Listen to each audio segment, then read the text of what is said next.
Hello. Today we are with an adoptee coming to us from Reading, Pennsylvania. He is the author of a book called Lessons of Caring, Inspiration and Support for Family Caregivers. Please welcome Santo Marabella. Thank you, Santo. We're happy to have you here. Thanks, Hi, Sarah. Thanks, Louise. It's really a welcome. pleasure to be here. Thanks.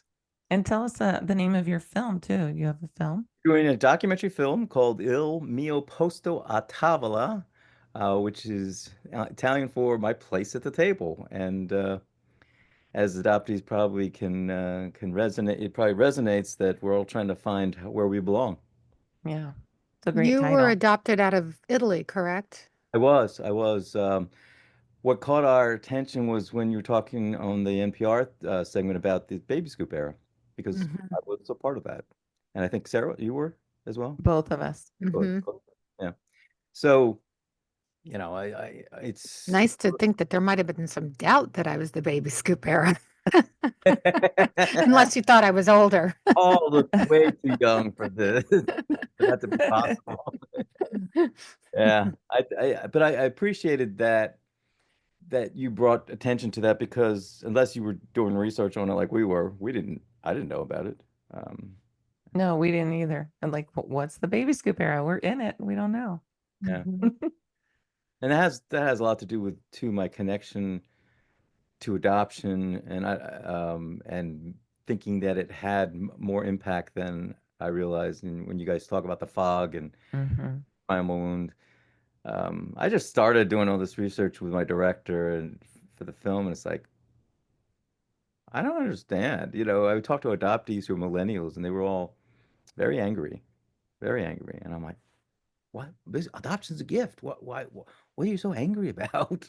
Literally, I was like truly, authentically trying to understand it. And then we started finding out more information. I knew a lot of information from the first time I met them back in '85, but then we had all this bringing back of it. I'm like, oh, okay. Now I get the connection with anger and adoption. Mhm. We're rooted in loss. We say that all the time, but adoption starts with loss. And the baby scoop era was very good at brainwashing. Secrets and lies, right? So, and Santa, so when you were growing up, tell us from the beginning. Sounds like you were pretty not thinking about this, but tell us Pretty, your yeah, circumstances. Compton didn't say normal because there's no way I was normal around anything. Louise, it's so funny. I always say this. The first thing I remember remembering was being told that I was adopted. I Oh, was 4 years old. My parents sat me down and said, we always wanted to have children, but we couldn't have our own children. And we did what they call adoption. We picked you. Of all these children in the world, we picked you. And you were special to us, and you're ours. And I was like, are you going to give me back? It's, oh, Did no, you actually say that to them? absolutely said that. Absolutely. And because I was like, okay. But what does that mean? You pick me. I'm not from you. So what does it mean now? They said, no, no, always, forever. You're ours. Just like Jimmy. Jim was my next door neighbor, still dear, dear friend in my life. And they said, just like Jimmy, forever. I'm like, okay, can I go back and play now? right. That was it. Where And did you grow up? Where in were Reading, you? Oh, in Reading. in fact, I'm in the house that I grew up in because Oh, Really? in Oh, because, 2018, I moved back to help my parents as they were, really dealing with a lot of physical health issues. So, I don't know if how far back to the beginning, but I was born in an orphanage. I was born in Istituto Assistenza Infantile e Materna, which means Institute for Mothers and Children. right. So, you remember how, and I know I can't remember whose bio, but you talked about the girls who went away. Yeah, mm-hmm. Remember that you used to call that the home for wayward girls right. or whatever horrible term. Um, well, in Italy, it had there were orphanages for literally kids who were orphaned, parents died, and that was called an orfanotrofio. Makes sense, right? And then there was Right. what they call the Brefatrofio. They had a nice new name for that, which doesn't really translate to anything except something similar to this is where the girls, women go when they're not married. And so all the kids so when I was born in the hospital and then go to the institute because the birth parents were not able to care for. In fact, my older brother and sister were already there. But when the mother did not consent, non essere consenta nominata, which is she did not consent to give her name, which means legally she did not acknowledge me. So on the birth certificate, there's no mother name. So, wait a minute, you had two biological siblings in that same place? Were you all adopted together or? No. So Mm. Oh. they were in the orphanatrofio. Once this happened, once that there was no consent given, I was moved to the Brefatrofio. And that essentially made me a ward of the state in what they call in povertà, poverty, ward of the state. And then I was freed. That made me freed to be adopted. How come, can I ask a question? How come your other two siblings, if they're in the orphanage, truly orphans? They're not truly orphans. Right. Why are they in that situation and you're not? Because I don't remember if we had it in the States. I think maybe we did, but we had institutions where if the parents were unable to financially care or emotionally, physically care, you would put them in a home where if they became better, more Oh, stable, you okay. could go get them. More like the foster care system Yeah, but ish. an institution. Mhm. And so what was what was interesting, and I tell you I don't want to direct this, so I just tell me to if you have to focus me, but I'll talk.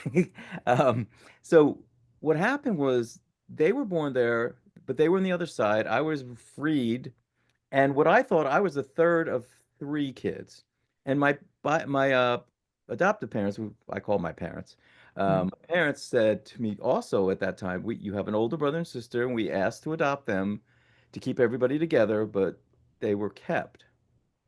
They wouldn't let them. Right. Inter Yeah, okay.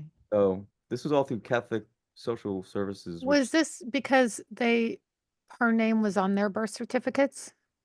And that was a differentiating thing in back then places you were? we didn't know. Mm. I I did all this. So let's say semi-normal childhood, adult, except for all the stuff that I look back on and think, oh, insecurity, anxiety, worry, lonely, um, you know. Yeah. So in college, I just started to do the search and, paid off this person and that church and this state and that, whatever you have to do. Wait, Smile. just to hop back for a minute. Your parents adopted you, brought you to the States. Did you have other siblings after that? Did they adopt any more? This- You were solo? I came over April 28th on their 10th wedding anniversary, 1961. And all the adoptees from the Vatican's orphan program Mm. went from Rome to it wasn't the JFK at the time, but to New York.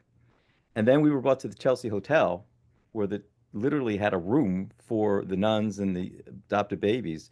There are six other babies that were on that flight. I found out the flight was Pan Am Flight 155. Mm. Through a dear, dear man, John Campitelli, who's American adoptee, Italian adoptee also, and has done so much over the years for helping folks find their connections. He lives in Milan now. I had already found this. I didn't know John then.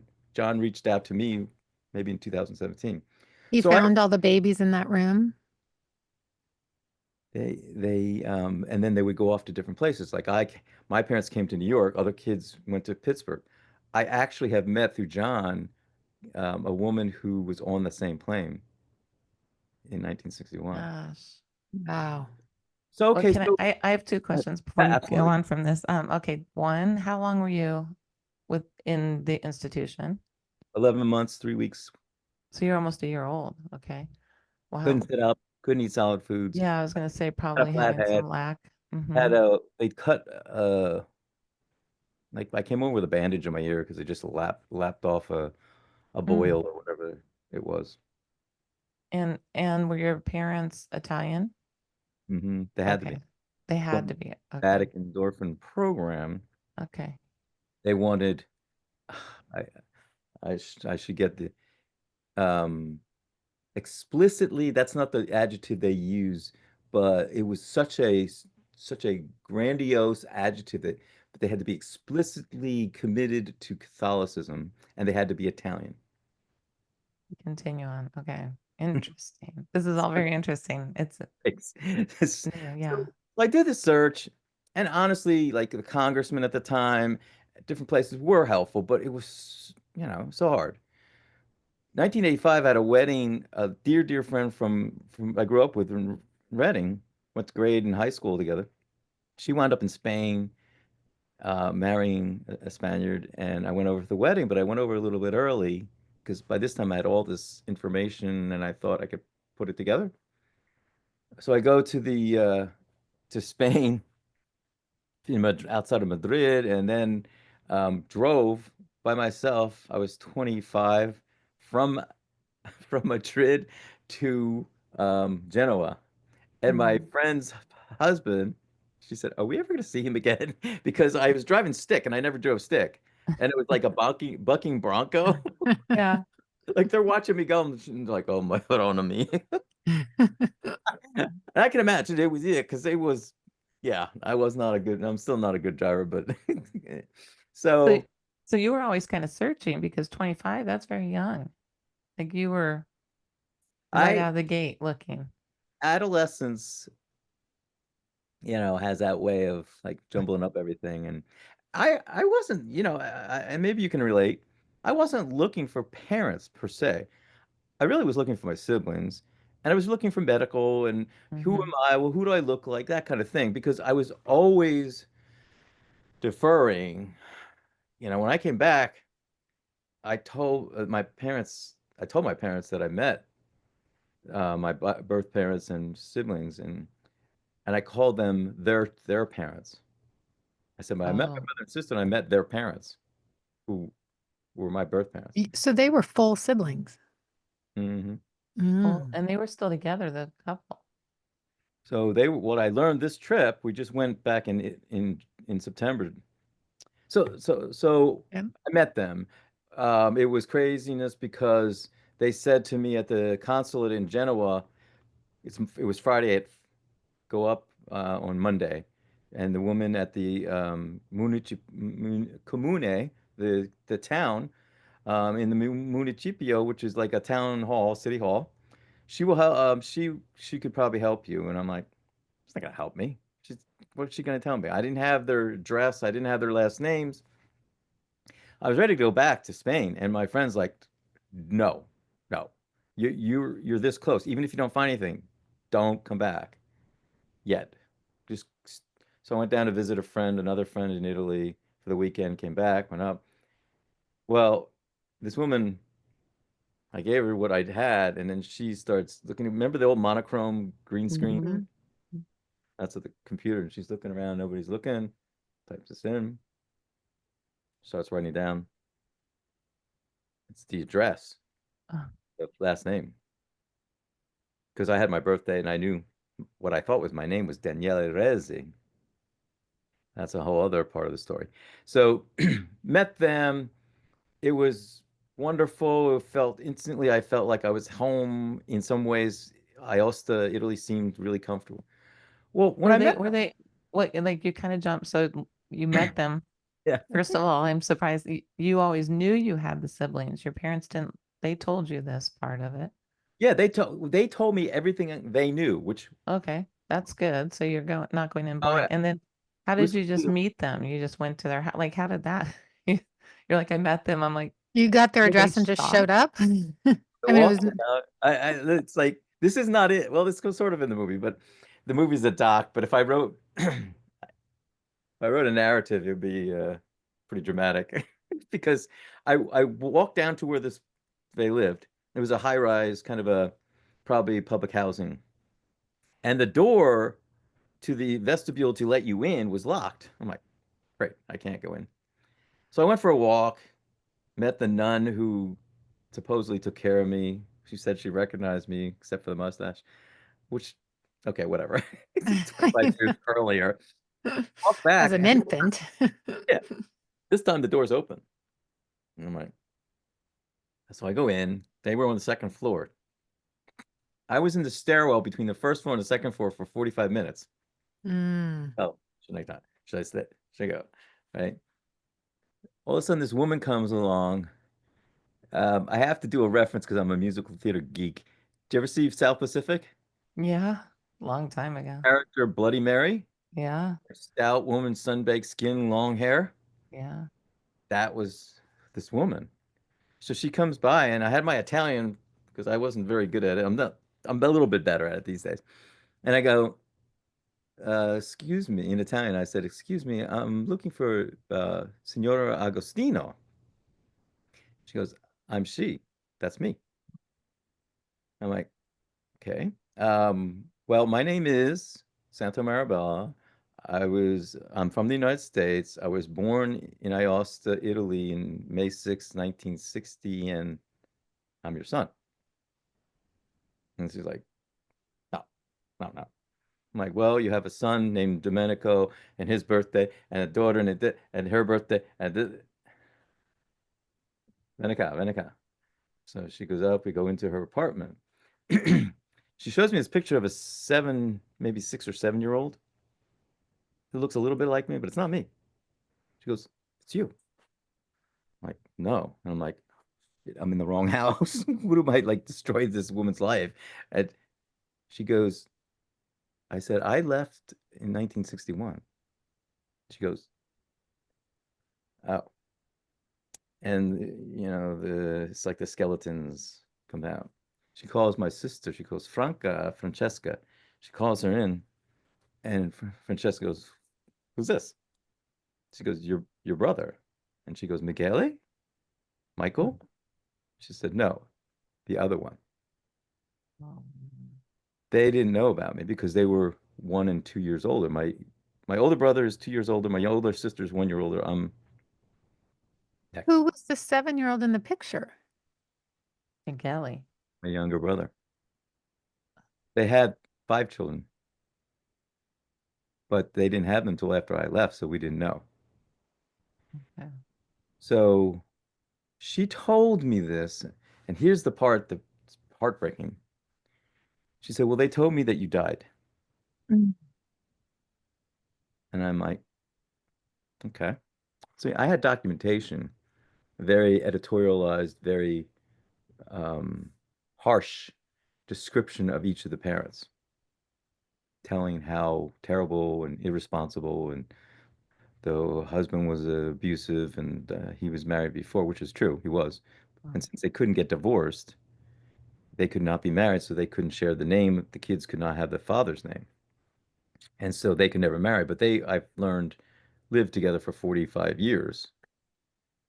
So I didn't believe her because I had documentation from the church. Now remember, I grew up in a Catholic church where I was sacristan, a rectory worker. I had this cadre of friends that as a kid I never had. I never had. I was bullied. I never had my peers. This is the first time I had peers who liked me, who Mhm. we did stuff together. And so of course I'm going to believe the church. So for 40 some years, I thought she was lying. And this time it took me the trip back to hear my sister and brother talk about what they knew when my birth mother was on her basically on her deathbed and what she said. And then I got my medical records opened. Then I got, a little bit more. I was able to get more information. But basically, I've come to the conclusion that she didn't lie. And there was a segment back in October on 60 Mhm. Minutes. 60 Minutes. I was just going to say you are one of the So Vatican apologized and not to Italy yet. No. We've made inroads and got a request and a letter to Pope Francis. But he's apologized in the UK. Just the week I was in Italy, he apologized to Belgium. He apologized to Ireland because it happened everywhere. Yeah. And if anybody will do it, it'll be this Pope. I Hmm. believe he's a holy man, doing his best. For but but um, there seem to be so many truths in what started out, and what I've learned from my experience with Baby Scoop research and history is that it started out with good intentions to protect kids, and then greed Yeah. takes Greed is the, over, right? And well, then, sure, it's a money-making business for of Italy course, too. For, my parents, you know, if you remember on the 60-minute segment, they said uh, people paid $475. I have the letter that hmm shows my parents' letter from the program saying, we received your check for $475. Now we can process your adoption. hmm With inflation, it's up to about That's 65 to $4,500. 80,000. Yeah, it's a 45. Well, It was a lot of money back then. that was a lot of 1960. money. And my Mm. dad, God love him, I got verklempt. I lost both my parents in 20 and 21, and then my dog in 23. So that kind of was the impetus for all this stuff, the just Yeah. dealing with the tremendous amount of grief.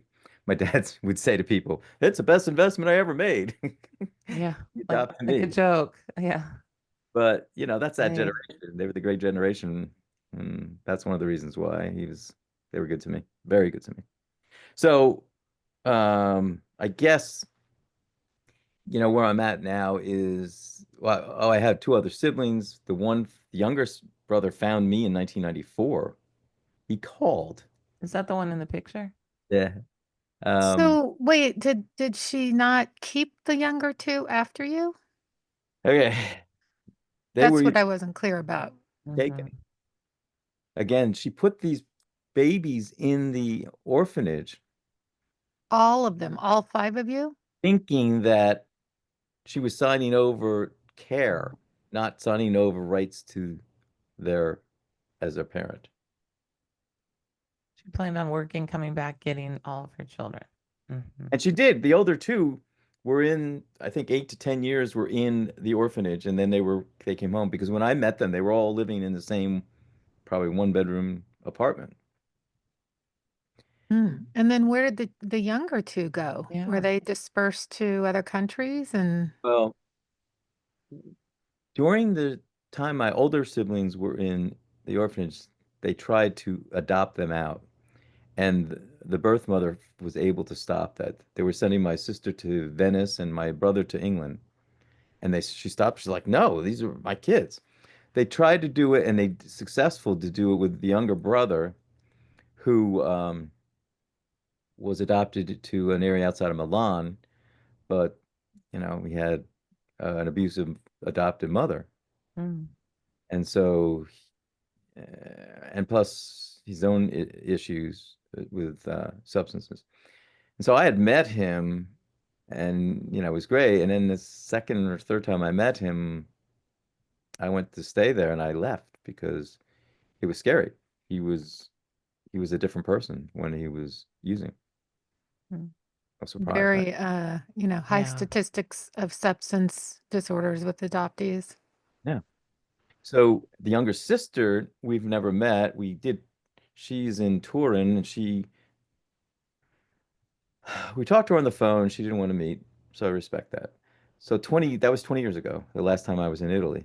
And so this time, sent telegrams, did all these things, went to a door, which we believe was hers, but she wasn't home, perhaps. Maybe it was her mother-in-law, talked to her. It's in the film. She doesn't want to be found. So, okay, I will let that And go. she's well aware that she has four older siblings. I think, Mm. I don't know. She was adopted. She seems to be well off. She seems to be okay. She has property. She has this. So she seems to be fine. I don't know if she thinks people are after her resources or money. I don't know. I can't speculate. But in doing the trip this time, it was like, okay, that's it. I'm done. finito. This I've had enough rejection. Going forward, it's like whatever is, and I'm just gonna work on the healing piece. How did when you met your mother in that room the first time, was the father alive? Yeah. And I met him later how that did day. they act? The father, the siblings, how were they with you? Siblings were like instant, Instant. instant. The father was quiet, and this strike is shockingly similar to my dad, the birth parents. Maybe the generation, maybe the culture. My mom, Pennsylvania mom, is feisty. She's just like my dad let her rule the proverbial roost, but I think really when it came down to it, my dad was in charge, but he's very quiet. He was a Were they music. supportive of your search and meeting and going and all that? Or did they? I didn't tell them the first time. I didn't tell them Hmm. until I came back.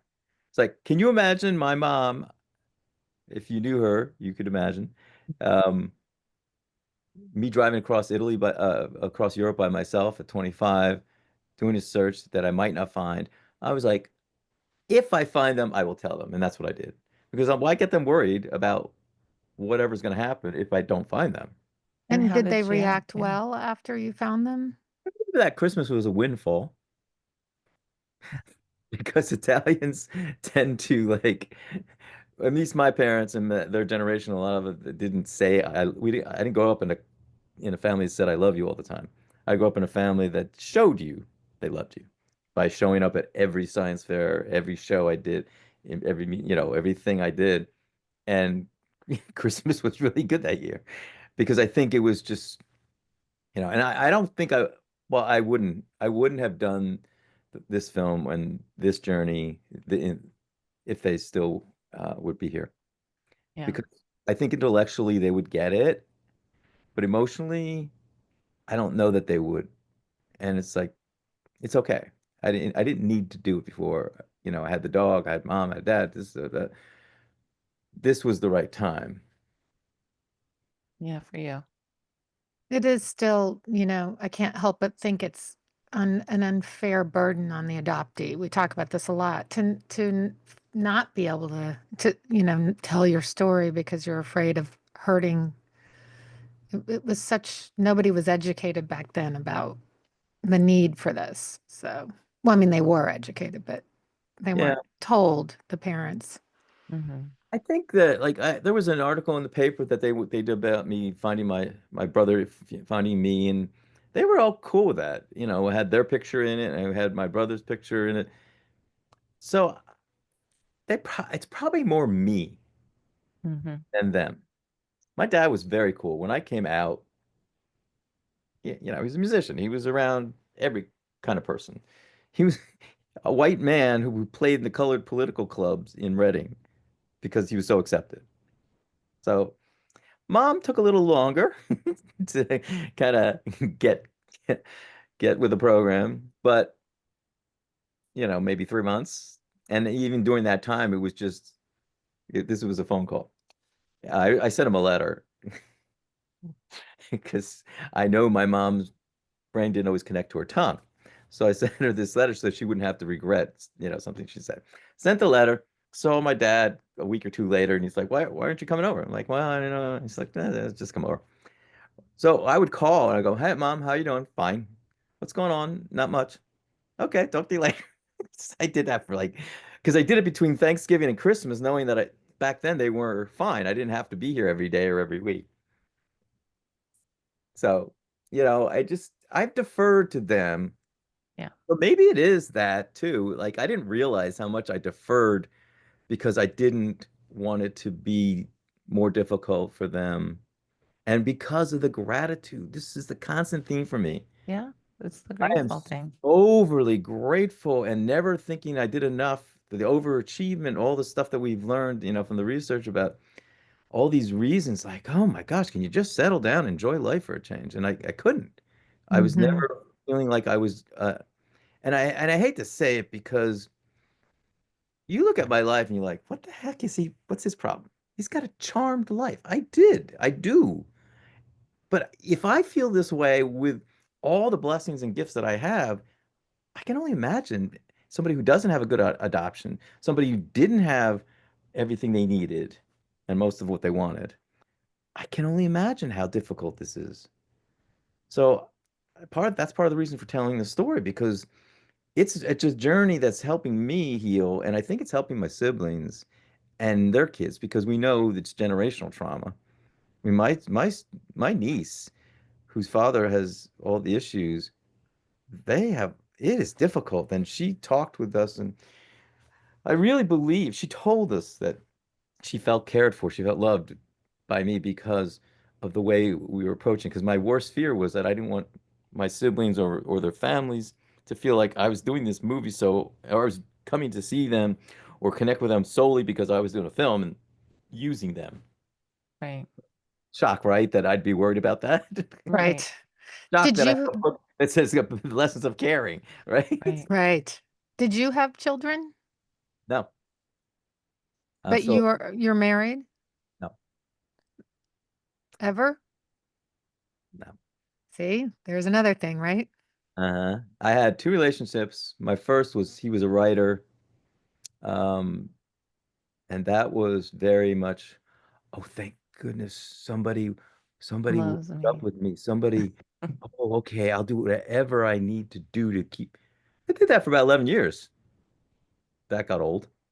And then the second longer term relationship, again, these are decent human beings, but why? What was I thinking? The second one, Mhm. I broke it off. First one, he left because he was seeing somebody else.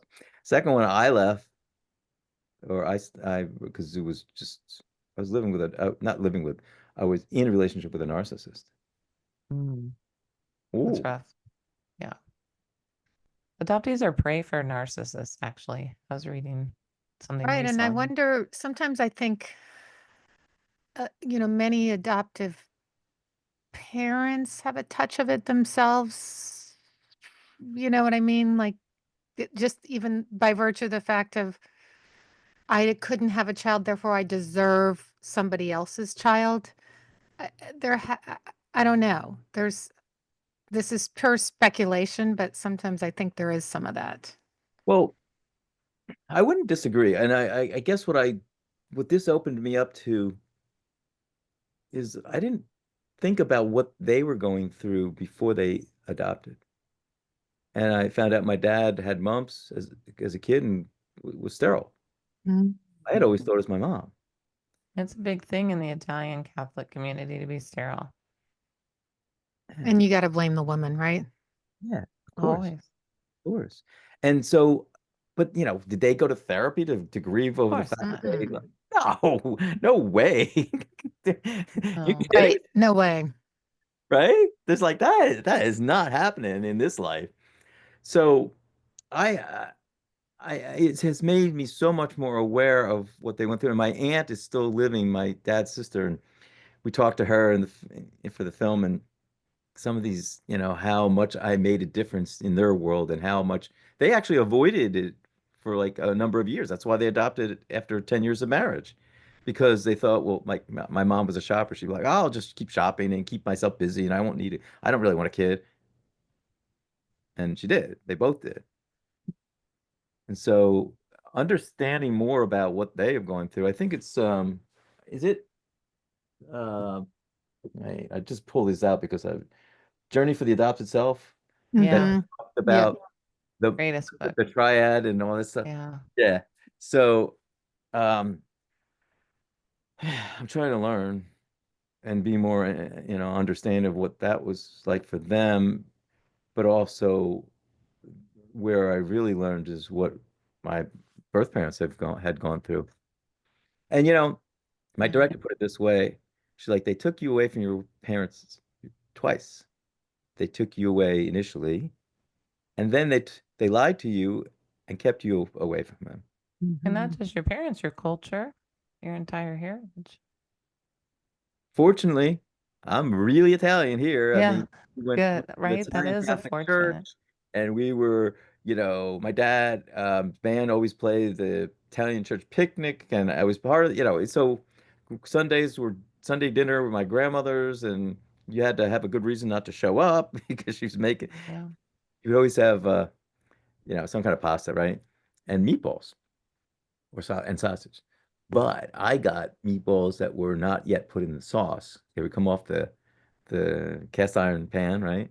Mm. She knew I liked those, so she would put one or two aside. So before everybody else ate the ones in the sauce, but I got, So all these things, like I had so many wonderful, wonderful blessings and gifts. I think And I'm just watching you and your I mean, if you're on YouTube, you can see it, but just you have a lot of emotions around it. I can tell on both sides. And that's I had the same thing. I had a wonderful family. And so it's very hard to think it's hard to make these pieces. If you don't love someone, it's almost easier to be like, whatever. But it's a hard thing to bring it together, right? Where is the shift? Like, where are you in it? I guess is my point. Like, where are you in this feeling of it? Because they're not here. My parents are gone too, and it was a very rough thing to lose them both. And so, do you find that you still feel guilty thinking about these things, or I I feel like this journey, I'm just pulling up my notes that I wanted to mention, but like so there was the hard thing about the film is that there's a film journey and then there's my journey. And Mhm. sometimes they were parallel and ran in tandem and sometimes not so. And so I was Mhm. like, who am I now? Am I the executive producer or am I the subject? Am I going through this? I didn't expect to find my place at the table and wrap it all up and all this. But what I did get from this experience is peace, Mhm. not had and I realized my entire life. I think that's good for people to hear. I have that too. That's I guess what I was asking you because I know you're emotionally still torn about it. I think you are. I can feel it. Uh-huh. I don't want to put that on you. I'm just No, no. sensing that. Oh, But absolutely. I think that's fair. I do think it's a big thing to have peace, like what you said, your own internal anxiety or I mean, we are allowed as people to know who we are. We are. Yeah. And to really dig into that without if other people get upset, then they kind of have to learn what their issue is, maybe what their issue is, right? Right. I, you know, I thought that the reunion in 1985, that's going to do it. Right. Right. I met them. I learned about them. Oh, that's fine. It's just another beginning. It is. It didn't do anything because for the next 40 years, I still had all this anxiety and overachieving and obsessiveness and insecurity about relationships and everything else. Yeah. It took me like 20 something years to even like I had a reunion with family and I just was like, okay, great. La la la. Same, same. Still, Right? still, still unraveling, untangling, Yes. Right. digging, Of course. healing, working. Have not much relationship with my biological family. Both parents are dead. Hmm. Uh, Oh, Siblings I don't hardly talk to, and yeah. it's just, I think I've said it before, we can fit in many places, but belong really nowhere, right? Uh-huh. Did you grow up as an only? No, I have a convoluted story. This is not my A lot turn of right now, but it's very convoluted. Okay. Send me the link. Send me the link. I not I only. I mean, being an only was probably the worst thing for me. Oh, I can imagine. Nobody's fault. It was nobody's fault. But, situationally, I would have never chosen it because I always wanted, No. like, I had all these stories and that I made up that I didn't really have anybody to check them out, to check in with about them until later, in later adolescence. But I remember being about 5, maybe 7, having nightmares about death. And, you know, my dad, Jimmy's dad next door, and Jimmy and I went for a walk at night after the series of these. And God bless these dads. They were like, this is in the 60s dads who Mhm. were awesome people, human beings, and just role models for dads, right? But they didn't know feelings. Right. So they asked me, like, well, what are you afraid of? Or what? I'm like, I don't know. I don't know. At least they asked. Jeez. Oh, I know. Like, I always felt close to the next door neighbor's dad then as a result, but it's like all this stuff, and I like every once in a while I get really sad for my growing up, and my friends still call me, my nickname is Sandy. Like this Sandy that is the kid, he's like, I just want to hug him. Yeah. Want to, I just want to tell him that now, but he didn't know that. And again, I feel so guilty sometimes because of all the stuff I've had. And never realizing that we had a community. Who knew who was a Who community? knew we had a You have community? community for all the gifts that you got? What's your problem? Get over it. It's interesting because you said when you came out of the closet, like you kind of dashed over that. Like I have a brother who went through that later in life, and we had a guest on Adam, and it just resonated because he was like, "Oh, that was easy compared to my adoption stuff." Like that's what I mean. It's bigger than people don't realize the underlying part of who you become. And you might have had genetic memories of, I mean, you might have kind of known you had siblings you're missing. It's like there's a weird thing that goes on there, right? We don't know what we don't know in our, Yeah, we're doing so much research. It's hard to in know our those. unconscious memory is, Mm-hmm. well, here's a little strange thing that I just learned. From opening my medical records, I learned that the birth was pretty normal, except the umbilical cord was wrapped around my neck. Mm-hmm. Since I'm a little kid, I went to Catholic school, so we had to wear ties. Right. My mom could not touch my neck. As a grade schooler going to go, You're I'm like, like, Mom, don't Wow. no idea, no idea. So what Louise just said is like, yeah. I mm-hmm. always I always made up story because I'm a little dramatic. I made up story that I was in the French Revolution and beheaded. So, Yeah. that was the reason. That's funny. Well, Wow. and you were on your own for a year in an orphanage. Like we don't know Yeah. what the level of care. It's very, They in the narrative, it's a form something something. I forget. John told me what the number is. 22 something. In the narrative, it talks about when I was fed, how much I was fed, blah blah. Oh, he was well fed. Well, they didn't tell you. Yeah, they put the bottle in your when you're laying flat back, and I still have a flat head. Thank you very much. and you couldn't sit up. I mean, at 1 year, that's a big 11 months. Solid food, and I couldn't sit up. I And was given solid foods at like good. 3 weeks old. I talk about this. I- Lifelong gut issues.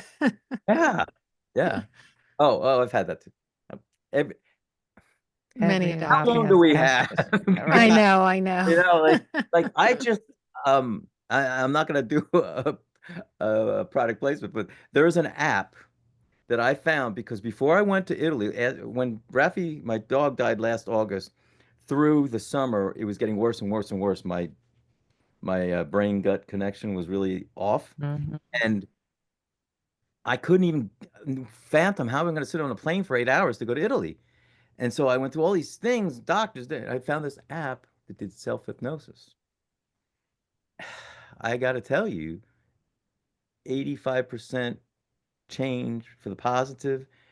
And it's like, yeah, this is what I've been dealing with my entire life. I remember the first time I had a problem that way. I was like 4. And constantly throughout my life, having serious accident Yeah. problems or this thing or that thing. Send that for our show notes. Hell, Yes, please. everybody wants that app I will. I will definitely. for real. They have to, Yes, I want if I it. tell them publicly, they have to contribute to the film. We're still fundraising. Oh my gosh. What did I? Uh, well, But this I has can't. been really a great talk. Thank you It so sure much for has. your patience and for coming on and telling us. And I we really, want to watch the film. We'll put the I link can't wait to for watch the it. film uh, and the book. I really So, applaud what you're doing and how much you're contributing to the conversation and to the community. Thank you for doing that. Thank you so much. yeah, Thank thanks for you. coming. It was great meeting you and talking to you. Yeah. Thanks, Santa. Thank you.